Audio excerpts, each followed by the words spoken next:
আদনান ভাইকে আমার ভীষণ পছন্দ হয়েছে। উনি কিন্তু আমাকে প্রেমের প্রস্তাব দিয়েছেন আজকে। ও, আর তুমি রাজি হয়ে গিয়েছো? না, এখনো রাজি হইনি। কেন? কারণ আমি অন্য আরেকজনকে পছন্দ করি। পছন্দের মানুষটা কি খালাতো ভাই? না। তাহলে? পছন্দের মানুষটা একটা বলদ। বলদ? গাই বলদ? দুঃখজনক হলো সত্যি সে বলদটাকে আমি ভালোবেসে ফেলেছি। আর বলদকে ভালোবাসতে গিয়ে মনে হয়েছে সে বলদটাকে ভালোবাসার চাইতে আনন্দের আর কিচ্ছু নেই।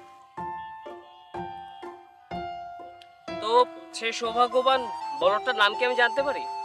অবশ্যই জানতে পারেন। কি? সেই সৌভাগ্যবান বলদটার নাম অয়ন। আমি? কি বলছো তুমি? আচ্ছা, তুমি আমাকে বলদ বললে? হ্যাঁ, যে মানুষ নিজের মুখে ভালোবাসার কথা বলতে পারে না, বড় ভাইকে দিয়ে বলায়, তাকে বলদ বলবো না তো কি বলবো? আদনান ভাই আমার ভালোবাসার কথা তোমাকে বলেছে? কারণ উনি আগেই বুঝতে পেরেছেন তুমি কখনোই তোমার ভালোবাসার কথা নিজের মুখে বলতে পারবে না। তুমি চাইলে আমি সারা জীবন তোমার গৃহপালিত বলদ হয়ে থাকতে পারি। আমি বলদ পুষি না। আমি এখন কি করব?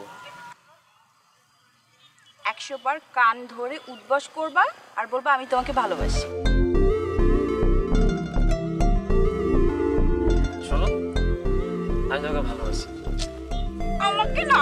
শোনো, আমি কিন্তু তোমার স্যার। হ্যাঁ, স্যারকে সবসময় সম্মান করতে হয়। কিসের স্যার? ধরো কান ধরো বলদ। আচ্ছা আমি বলো, তুমি ধরো। কান কেন ধরো? তুমি ছাড়া লাগে না কিছু ভালো।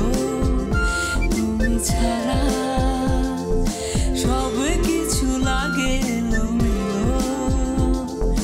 সবাই বলে ভালোবাসি,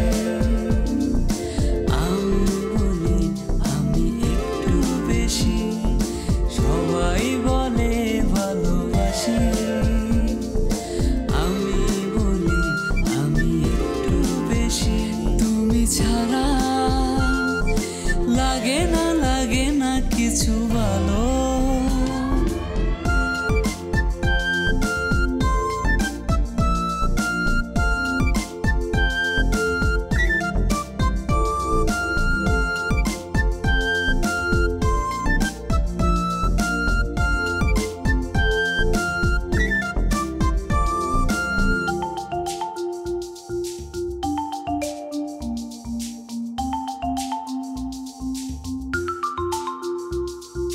থাকলে তুমি দূরে দূরে, খুঁজি তোমায় সুরে সুরে।